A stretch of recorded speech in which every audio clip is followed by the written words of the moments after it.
Qaranglar, nima zakaz qildim. O'zbekistonda buni kilosini 100 mingdan sotishyapti ekan, men Koreyada 600 grammini 88 ming so'mga oldim. Qani endi buni degustatsiya qilib mazasini ko'ramiz. 88 ming so'mga arziydimi yoki 100 ming so'mga arziydimi?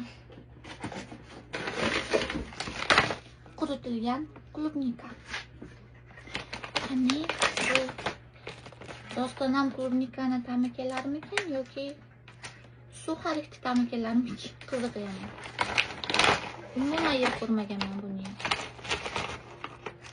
Wow.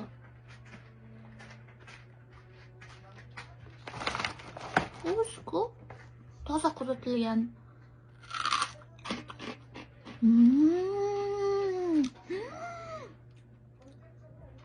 Wow.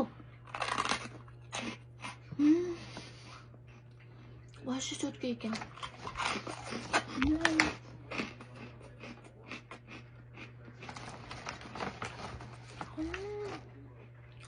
Buni sovuq ham maza qilib yesa kerak.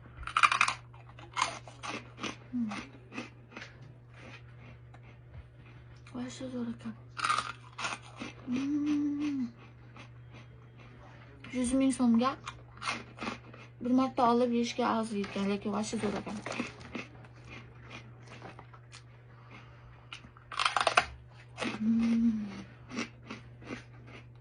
Nice.